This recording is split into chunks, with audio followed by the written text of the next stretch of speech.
There is thousands of dollars of Star Wars merch down here. This basement holds one of the most complete Star Wars collections you're going to find anywhere. I've broken it into 7 categories, hundreds of pieces, and by the end of this video, you're going to have a favorite. I already have a feeling of which shelf it's going to come from. Let's find out if I'm right.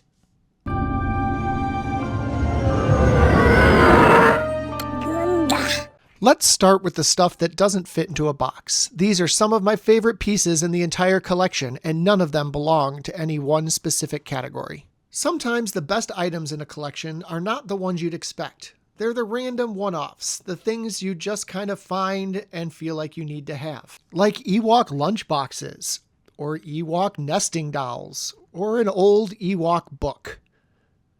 Or a set of glasses from Burger King from the early 80s. Now we move on to Lego, and man do I love Star Wars Lego. Some people read, some people draw. There's a lot of things you can do when you're stressed or just need a break, and for me, it's building Lego.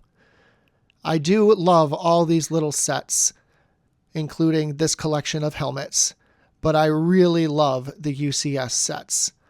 The Millennium Falcon got turned into a coffee table, but my favorite would be this retired Ewok village, which has more than doubled in value since I originally bought it.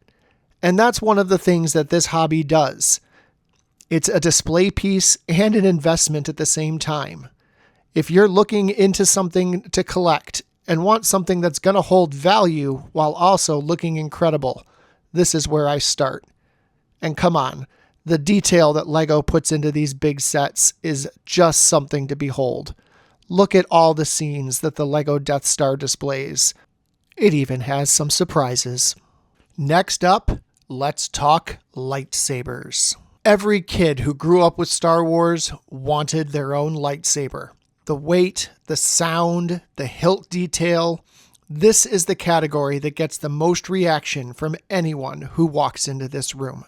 And I've got a variety of sabers in my collection. I've got the buildable Disney sabers from Savi's. I've got the legacy lightsabers from Disney World. And I also have the upgraded pixel sabers from All Sabers. But my favorites have got to be these limited edition sets. There's the Chosen One set featuring Anakin and Vader's sabers. There's a Mara Jade lightsaber. And the Kenobi box set as well.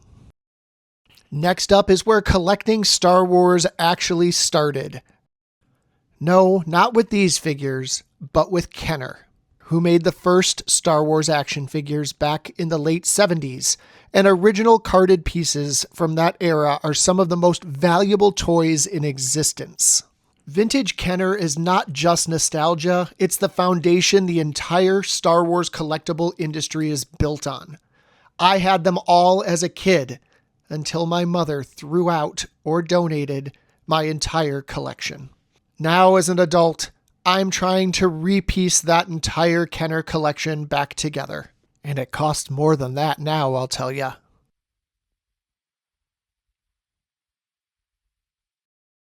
My collection crosses over from buying into building. That's not to say that I don't buy helmets, because I do. This collection of helmets above my bar really draws your eyes in to this Star Wars basement.